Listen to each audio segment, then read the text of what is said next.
స్తోత్రం. హల్లెలూయా, హల్లెలూయా. దేవుని యొక్క పరిశుద్ధ గ్రంథం నుంచి మరి అమ్మా కొంచెం సేపు ఆపదు, నేను ఓకే అన్నప్పుడు దిగుతాను. అధ్యాయము 4వ వచనాన్ని చదువుకుందాం. ఆనేందమ్మా నాన్న ఆనేందా? కీర్తన గ్రంథము 24వ అధ్యాయము 4వ వచనం. 4 వ్యర్థమైన దాని యందు మనసు పెట్టకయు, కపటముగా ప్రమాణము చేయకయు, నిర్దోషమైన చేతులను శుద్ధమైన హృదయం కలిగి యుండు వాడేవాడు వాడు యెహోవా వలన ఆశీర్వాదం అందును, తన రక్షకుడైన దేవుని వలన నీతిమత్వము అందును. ఆయన ఆశ్రయించేవాడు యాకోబు దేవా నీ సన్నిధిని వెతుకువాడు అట్టివాడే. స్తోత్రం. హల్లెలూయా. ప్రభు మాట్లాడుతూ ఉన్నాడు, యెహోవా పర్వతమునకు ఎక్కదగిన వాడెవడు? ఆయన పరిశుద్ధ స్థలంలో నిలవదగిన వాడెవడు? వ్యర్థమైన దాని యందు మనసు పెట్టకయు, కపటముగా ప్రమాణం చేయకయు, నిర్దోషమైన చేతులు శుద్ధమైన హృదయం కలిగి ఉండేవాడే. అంటే దేవుని యొక్క పరిశుద్ధమైన సన్నిధికి వచ్చేవాళ్ళు ఎవరు? శుద్ధ మనసు అంటే మీ పాపాలను ఒప్పుకొని పరిశుద్ధంగా జీవించడం కోసం ఏర్పాటు చేసుకునేది శుద్ధ మనసు. అంటే మనలో ఉన్న తప్పిదాలని, దోషాలని, పాపాలు తీసివేసుకొని ఆయన పరిశుద్ధ పర్వతం అంటే మందిరానికి, చర్చికి రావడం కోసం ఎవరైతే సిద్ధపడి వస్తారో వాళ్ళందరంట వ్యర్థమైన దాని యందు మనసు పెట్టక. వ్యర్థమైన దాని యందు మనసు పెట్టక అంటే ఏంటని చెప్పండి? వ్యర్థమైన మాటలు, వ్యర్థమైన సినిమాలు, వ్యర్థమైన సీరియళ్ళు, వ్యర్థమైన ముసలమ్మ ముచ్చట్లు, వ్యర్థమైన అటు ఇటు చెప్పే మాటలు, కొండేలు, కేడెములు, వ్యర్థమైన వాటి యందు మనస్సు పెట్టకయు. నీ మనసు ఎక్కడ పెట్టుకుంటున్నావు? చర్చికి పోదామంటే ఆగుపిన్న సీరియల్ అయిపోవచ్చింది, కొద్దిగా చూసేస్తా అని చెప్పి చూసేవాళ్ళు ఉన్నారు. లేదా చాలామంది ఉన్నారు. ఇంకా సినిమాలు మానటం లేదు, సీరియళ్ళు మానటం లేదు. వ్యర్థమైన వాటి యందు మనసు పెట్టుకుంటున్నారు. దేవా దేవా నీకే స్తోత్రము, దేవా దేవా నీకే స్తోత్రము. దేవా దేవా నీకే స్తోత్రము, దేవా దేవా నీకే స్తోత్రము, దేవా దేవా నీకే స్తోత్రము, దేవా దేవా నీకే స్తోత్రము. ఉన్నావయ్యా నాకు భయమేలా యేసయ్యా, నీవు నాలోనే ఉన్నావయ్యా నాకు భయమేలా యేసయ్యా. స్తోత్రం. హల్లెలూయా, హల్లెలూయా. వ్యర్థమైన వాక్యం, ముసలమ్మ ముచ్చట్లు, ఆ కొంపలార్చి ముచ్చట, ఈ కొంపలార్చి ముచ్చట. ఆ అమ్మాయి చూసావా, ఈ అబ్బాయి చూసావా, ఆ అమ్మ చూసావా, ఈ అమ్మ చూసావా, ఆ ఇంట్లో చూసావా, ఈ ఇంట్లో, ఈ సంగతే కానీ యేసయ్యా యేసయ్యా అని చెప్పి ప్రార్థన చేసుకుని ప్రభువుని మనసుని దేవుని తరఫు చెప్పుకుంటే నీ యొక్క కపటముగా ప్రమాణము చేయకు, కపటముగా ప్రమాణము చేయకు. ఇస్తే ఇస్తానను, లేకపోతే లేదు. ఇద్దాంలే, చూద్దాంలే, చేద్దాంలే అని చెప్పి కపటంగా ప్రమాణం చేయకూడదండి. అంటే దొంగ ప్రమాణాలు చేయకూడదు. నిర్దోషమైన చేతులను శుద్ధమైన హృదయమును కలిగి ఉండేవాడే అన్నాడు. నిర్దోషమైన చేతులు శుద్ధమైన హృదయం కలిగి ఉండేవాడే. అంటే నీ చేతులు ఒకవేళ అపరిశుద్ధంగా ఉంటే, నీ హృదయం అపరిశుద్ధంగా ఉంటే శుద్ధీకరించుకో. చేతులు అంటే కడుక్కుండా సబ్బేసి శుద్ధీకరించబడతాయి. హృదయాన్ని ఎలా కడుక్కుంటామండి? నీ హృదయాన్ని ఎలా కడుక్కుంటావు చెప్పండి? హృదయానికి మాలిన్యం అంటుంది.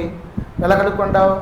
విరిగి నలిగిన మనసుతోటి నీ కన్నీటి ప్రార్థన ద్వారా, మోకాడి ప్రార్థన ద్వారా, పాప ఒప్పుకోవడం ద్వారా, పశ్చాత్తాపడి దేవుని యొక్క సన్నిధిలో ప్రార్థన చేయడం ద్వారా స్తోత్రం హల్లెలూయా కుమ్మరింపబడాలి. నీ హృదయం అంట కుమ్మరింపబడాలంట. కుమ్మరింపబడి ప్రభు మాట్లాడుతున్నాడు, నా దేవా నీ యందు నమ్మిక ఉంచి ఉన్నాను, నన్ను సిగ్గుపడనీయకము. స్తోత్రం హల్లెలూయా. నువ్వు దేవుని యందు నమ్మిక ఉంచారంట, ఆయన అంటే నిన్ను సిగ్గుపడనీయడు, లజ్జపడనీయడు. అదే మాట్లాడుతున్నాడు ఇక్కడ. 51వ కీర్తన గ్రంథము 10వ వచనం తీయండి. 51వ కీర్తన గ్రంథము 10వ వచనం. దేవా నా యందు శుద్ధ హృదయమును కలుగజేయము, నా అంతరంగంలో స్థిరమైన మనస్సును నూతనముగా పుట్టించుము. స్తోత్రం హల్లెలూయా.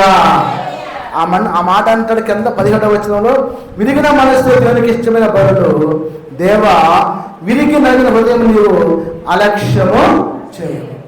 చూసారా? విరిగిన మనస్సు అంట, నలిగిన హృదయం అంట. విరిగిన మనస్సు అంట, నలిగిన హృదయం అంట. ఆయన అలక్ష్యం చేయడంట.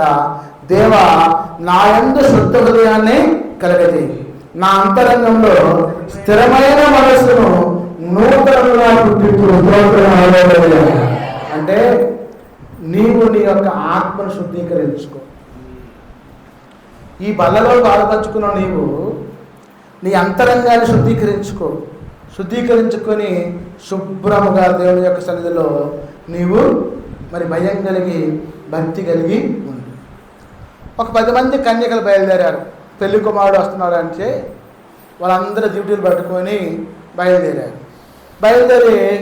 అందరూ 10 మంది కన్యకలు వచ్చారు. ఒక చోటకు వచ్చి చెట్టు కింద కూర్చొని నిద్రపోతూ ఉంటే ఎంతమంది నిద్రపోతున్నారు? 10 మంది. Very good. 10 మంది నిద్రపోతున్నారు. ఈ లోపల వీళ్ళు వచ్చి పెళ్లి కుమారుడు కేకలు పెట్టారు. వీళ్ళు అందరు గుప్పిలు లేచారు. 10 మంది లేచి సిద్ధపాటు వాళ్ళేమో బరబర లేచి ఆ డ్యూటీలకు నూనె పోసుకొని వెలిగించుకొని ఎదురుపోతున్నారు. సిద్ధపాటు లేని వాళ్ళేమో కొంచెం నూనె పోయిందమ్మా అని చెప్పి అడుగుతున్నారు. వీళ్ళు అన్నారు, అయ్యా అమ్మా మా నూనె మీకు పోస్తే మేము కూడా మీతో పాటు ఆగిపోతాం, ఇద్దరం పోలేం. అందుకని మీరు ఏం చేస్తారు, షావుకారి వద్దకు పోయి కొనుక్కొని పోసుకొని తీసుకొని రండి అని చెప్పి 5 పంపించారు. ఈ సిద్ధపాటు లేని వాళ్ళు వాళ్ళ డ్యూటీలు ఎదిరించుకొని యేసు ప్రభుతో కలిసి విందులో ప్రవేశించారు. ఇక ఈ సిద్ధపాటు లేని బరబరపై నూనె కొనుక్కొని డ్యూటీలు ఎదిరించుకొని వచ్చి అయ్యా తలుది అన్నారు. ఆయన అన్నారు, మీరెవరో నాకు తెలియదు, అయ్యా ఆయన మార్పుడిపోయింది, బాప్తిసం తీసుకున్నా, పశ్చాత్తాపడ్డా, నాకు తెలియదు. నేను వచ్చే సమయంలో ఎవరైతే మెలుగుగా ఉండి నాతో పాటు సిద్ధపడని ప్రవేశిస్తున్న వాళ్ళే నాకు కాబట్టి ఈరోజు అందరూ సిద్ధపడగలి కూర్చొని మరి అందరూ కూడా ఎంతో జాగ్రత్తతోటి పాపం కాళ్ళకి చెప్పులు లేకుండా నడుచుకుంటూ వస్తూ ఉంటే బుద్ధి కలిగిన కన్యకల్లాగా కనపడ్డా. స్తోత్రం హల్లెలూయా. బుద్ధి కలిగిన కన్యకల్లా కనపడ్డా. అంటే శుద్ధ హృదయంతో, శుద్ధ ఆత్మతో, అంతరంగంలో స్థిరమైన మనసు ఏర్పాటు చేసుకుని నూతనంగా మీ యొక్క అంతరంగాన్ని స్థిరీకరించుకున్నారు. స్తోత్రం హల్లెలూయా. నా ప్రియులారా, ఈ రాత్రి జరగవలసిన శుద్ధీకరణ కూడా జరిపించలేకపోయాం. అయినా కానీ ఈరోజు మనం ఎన్నో వ్యయప్రయాసాలకు వచ్చి ఇబ్బందులకు వచ్చి శుద్ధ హృదయం గురించి మనం మాట్లాడుకుంటున్నాం. 73వ కీర్తన గ్రంథంలో 1వ వచనంతో మాట్లాడినట్లు 73:1 ఇశ్రాయేలు ఎడల శుద్ధ హృదయం ఎడల నిత్యముగా దేవుడు దయాళుడైన స్తోత్రం హల్లెలూయా. ఎవరైతే ఇశ్రాయేలు ఎడల శుద్ధ హృదయం ఎడల నిత్యముగా దేవుడు దయాళుడై ఉన్నాడు. అంటే ఆయన దయచూపు వాడై ఉన్నాడు. దయచూపు వాడై ఉన్నాడు. హల్లెలూయా, స్తోత్రం. కాబట్టి ఆయన ఎవరైతే దయాళత్వంతో కలిగి ఉంటారో వారి ఎడలంట శుద్ధ మనసు, శుద్ధ హృదయాన్ని కలిగి మరి సిద్ధపాటు కలిగి ఉన్న వారిని చేర్చుకోవడం కోసం ఏ మాత్రం కూడా వెనకాడే దేవుడు కాదు. అందుకని ఇశ్రాయేలీయుల శుద్ధ హృదయుల నిశ్చయముగా నీవు దయాళువై ఉన్నావు. కాబట్టి మనం ఎప్పుడైతే శుద్ధ హృదయంతో మన యొక్క అంతరంగాన్ని శుద్ధీకరించుకుంటామో, హృదయ శుద్ధి లేని ప్రార్థన, భాండ శుద్ధి లేని పాకం, రెండు సమానమే, రెండు ఒకటి. హృదయాన్ని శుద్ధీకరించుకోవాలి. హృదయాన్ని శుద్ధీకరించుకోవాలి. ఇప్పుడు భాండ శుద్ధి అంటే ఒక పాత్ర శుభ్రంగా కడిగి, అంట్లు వేసి సబ్బేసి కడిగి శుభ్రం చేసి పెట్టుకుంటాం. హృదయాన్ని పెట్టుకుంటావు నువ్వు చెప్పు. హృదయాన్ని ప్రభు దగ్గరికి వచ్చి కుమ్మరించి ప్రభువా అనే పాటలని చెప్పి ఒప్పుకోలు చేసుకోవాలి. పశ్చాత్తాపడాలి. తిరిగిన మనసుతోటి, నది హృదయంతో దేవుడు నువ్వు గోజాడాలి. ప్రభువా నీ పాటనయ్యా, నా అంతరంగం శుద్ధీకరించిన ఆయన, నా హృదయాన్ని శుద్ధీకరించి ప్రభా. అయా నేను ప్రభా మరి గత మాసం నుంచి ఈ మాసం దాకా ఏ విధమైన తప్పుదల చేసిన ప్రభా నీ సన్నిధిలోని ప్రభా మొరపెడుతున్నా తండ్రి, దయచేసి క్షమించి ప్రభా నూతన హృదయాన్ని దయచేయమని చెప్పి దేవుని గోడాలి. బతులాడుకోవాలి. ప్రభువా నా అంతరంగం నా పాపాన్ని ప్రభువా అయా నాయనా శుద్ధీకరించయ్యా. అయా నాయనా నా పాపాలు ప్రభా తీసివేతండి. అయ్యో ఘోరపాటునయ్యా, అయా జన్మపాటునయ్యా క్షమించయ్యా. అబద్ధాలకు ప్రభా, మోసాలకు ఉన్నయ్యా. అయా నాయనా దొంగతనాలు చేసేవాడినయ్యా. అయా ఇద్దరు మాట్లాడేవాడినయ్యా. అయా నాడు ప్రభు జ్ఞాపకత లేదయ్యా, సత్యం లేదయ్యా. అయా దయచేసి క్షమించి ప్రభా అని చెప్పి ఎవరైతే మొరపెడతారో ఆ పరిసయుడు సుంకరిలాగా, సుంకరి ఏమంటున్నాడు? దశంభాగాలు ఇస్తున్నా, వారానికి 3 సార్లు చర్చికి వస్తున్నా, ఉపవాసం ఉంటున్నా, ప్రార్థన చేస్తున్నా. నా ప్రార్థన ఇదిగో నా అంబరాలు ఉన్నాయి, తెల్ల వస్త్రాలు ఉన్నాయి, నన్ను చూడాలని చెప్పి కూర్చొని కాళ్ళు కలిపి కూర్చున్నాను. ఆ తాగుబోతుడు ఆ పరిసైడ్ వచ్చి మెట్ల కింద ఉండి యేసుప్రభువే పాగలయ్యా కొట్టుకుని వెళుతా ఉన్నాడు. ఎవరి ప్రార్థన ఆలకించబడ్డది? పరిసైడ్ ప్రార్థన ఆలకించబడ్డది. సుంకరి ప్రార్థన ఆలకించాడా? పరిసైడ్ ప్రార్థన ఆలకించాడా? కాబట్టి మీలో ఉన్న ప్రతి పాపమును, ప్రతి దోషమును తీసివేసుకోవడం కోసం నీ హృదయాన్ని శుద్ధీకరించుకోవాలి. ప్రభువు మాట్లాడుతున్నాడు. యెహెజ్కేలు గ్రంథము 36వ అధ్యాయము 25వ వచనం. యెహెజ్కేలు 718వ పేజీ, 718వ పేజీ తీయండి. 36:18.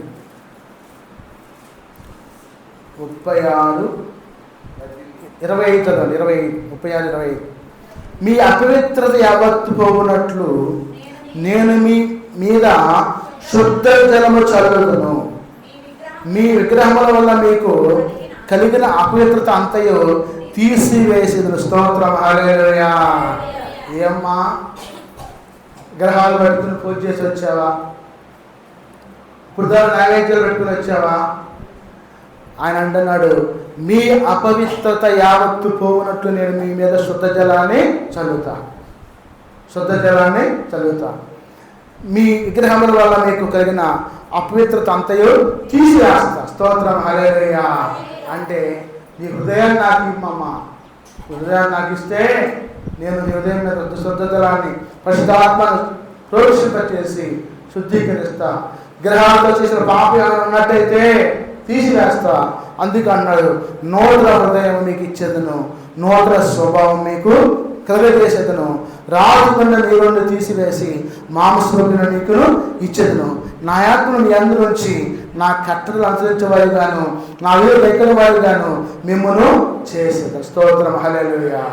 రాజు గుండె తీసివేసి మాంసపు గుండె ఇస్తాను, మాంసపు గుండెను ఇస్తా అన్నాడు. ఈ రోజుల్లో రండి, చాలామంది చాలా రకాల పాపాలకు గురైపోతున్నారు. భర్తలు చంపే భార్యలు, భార్యను చంపే భర్తలు, కాబట్టి భార్యకండి మరి దిండేసి అదిని గొంతునులని చంపి పారిపోయే భర్తనండి మరి ప్రియుడితో కలిసి రోగుల పడితో బాధి కొట్టి చంపే భార్య. ఎన్నో మరి ఈ లోకంలో చండాల క్రియలు చూస్తూ ఉన్నాం. మరి మీకు శుద్ధ హృదయం లేదు, నా తట్టు తిరుగు, మీకు నేను శుద్ధ హృదయాన్ని ఇస్తాను, నీలో ఉన్న రాతి గుండె తీసివేసి మాంసం గుండెను ఇస్తానన్నాడు. నా ప్రభు నీతో మాట్లాడుతున్నాడు. ఒకవేళ నీతో రాతి గుండె నీలో ఉంటే ఇప్పుడే పశ్చాత్తాపడు. ప్రభువా నేను పాపిని, అయా నేను పాపిని, నా పాపాలు క్షమించు, నాలో ఉన్న కఠిన హృదయాలు తీసివే ప్రభా, రాతి గుండె తీసివే ప్రభా, రాతి గుండె లాంటి మా గ్రామాన్ని ప్రభా మార్చయ్యా, మా హృదయాలను మార్చు ప్రభా, అయ్యా మాలో ఉన్న అంతరంగ పాపను తీసివేతండి అని చెప్పి ఒప్పుకోవాలి. చాలామంది అండి మనం చూస్తూ ఉంటాం, ఒక్క క్షణమైన ఆగట్లేదండి. పాపం వాళ్ళ నీళ్ళు పడతాయేమో మరి మండిపోతాయని చెప్పి జ్ఞానం కూడా ఉంటలే, ఆ పని చూసుకుని వచ్చేస్తున్నారు. రాతి గుండె కలిగిన వాళ్ళు, కఠినులు, మూర్ఖులు, నావాడు సంతతి వాడు, మోడువాడు.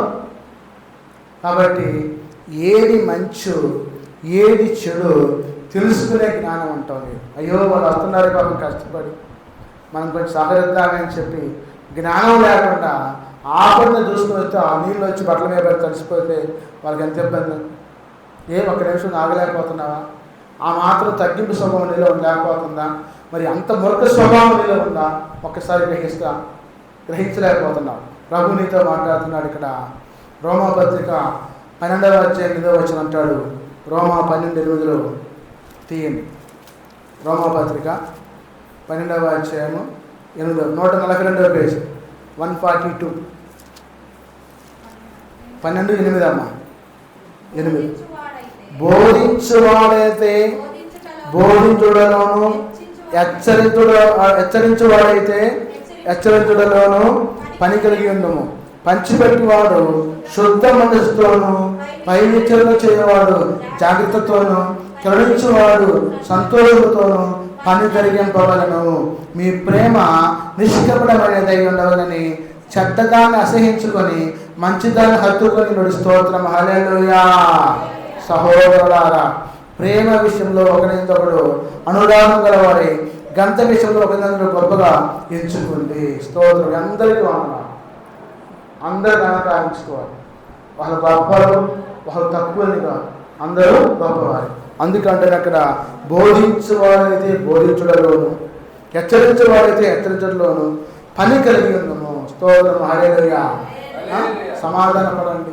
అమ్మా నేను పాపిని, నన్ను క్షమించు, నిన్ను అన్నట్టు క్షమించమని చెప్పి బోధించడంలోను, హెచ్చరించడంలోను, సమాధానపరచడంలోను ఒకరిని తగ్గించుకొని సమాధానపడ. స్తోత్రం. హల్లెలూయా. నా ప్రియారా, పౌలు గారు మాట్లాడుతూ ఉన్నాడు. ప్రభు మనసు ఎరిగిన వాడు ఎవరండి?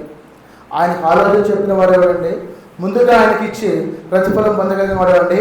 ఆయన మూలముగా ఆయన ద్వారా ఆయన నిమిత్తం సమస్త కలిగినదని యుగం వరకు ఆయన మహిమ కలిగినగా అంటాడు. స్తోత్రం. హల్లెలూయా. కాబట్టి ప్రతి విషయంలో కూడా యుగయుగాలు దేవుని యేసు ప్రభువును మనం స్తుతిస్తున్నాం, ఆరాధిస్తున్నాం, మహిమపరుస్తున్నాం. కాబట్టి ప్రేమించడంలోను, బుద్ధి చెప్పుడంలోను, బోధించడంలోను, హెచ్చరించడంలోను, కరుణించడంలోను సంతోషంతో, సమాధానంతో, ఒకరి హెచ్చరికతోటి సమాధానపరచమని దేవుడు మాట్లాడుతూ ఉన్నాడు. హల్లెలూయా. మా ప్రియులారా, అపోస్తలుడు పౌలు గారు ఫిలిప్పీకి రాసిన పత్రిక 1వ అధ్యాయం 17వ వచనం తీయండి. ఫిలిప్పీ 1:17 అమ్మ 178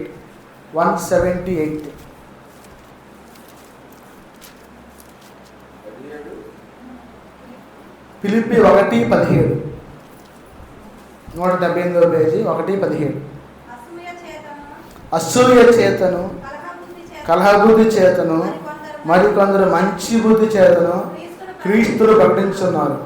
వారైతే నా బంధకములతో కూడా నాకు శ్రమతోడు చేయవాలని తలంచుకొని శుద్ధ మనసుతో కాక కక్షతో క్రీస్తును ప్రకటించున్నారు. వీరైతే నేను స్వార్థపక్షమున వాదులకు నియమించబడినని ఎరిగి ప్రేమతో ప్రకటించున్నారు. అయిననేమి విష చేత కానీ, సత్యమ చేత కానీ, ఏ విధము చేత కానీ క్రీస్తు ప్రకటించబడుతున్నాడు. స్తోత్రం, హల్లెలూయా అన్నారు.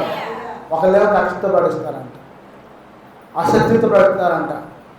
ఏదన్నా కానీ లోకంలో యేసు ప్రభు యొక్క సువార్త ప్రకటించబడతాం, కక్ష చేత కానీ మిష చేత కానీ యేసయ్య నామం కనపరచబడతాము.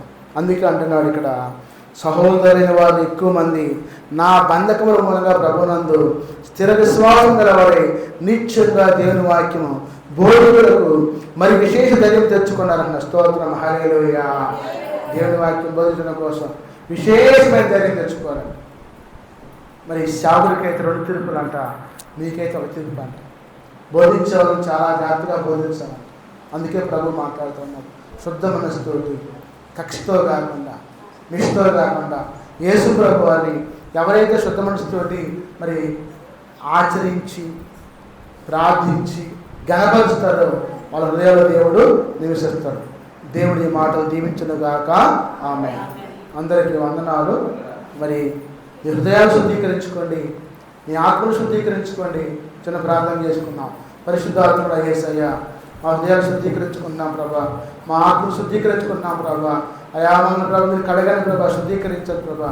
నీ బలిలో పాల్పంచుకోవడం కోసం యోగ్యత లేని వారు నాయన, అయినా ఇతర వైద్యతను బట్టి ప్రభా అయా మా హృదయాలు శుద్ధీకరించుకుని ప్రభా, విరిగిన మనసుతో నైనా హృదయంతో ప్రభా నీ వద్దకు వచ్చి ప్రభా పశ్చాత్తపడి పాపాలు ఒప్పుకొని ఆయన శుద్ధీకరించుకుంటున్నాం తండ్రి. మా పాపను ప్రభావం శుద్ధీకరించి యోగులుగా మార్చమని యేసయ్య నామములో ప్రార్థించి పెడుకుంటున్నా తండ్రి. ఆమేన్. హల్లెలూయా. దేవా దేవా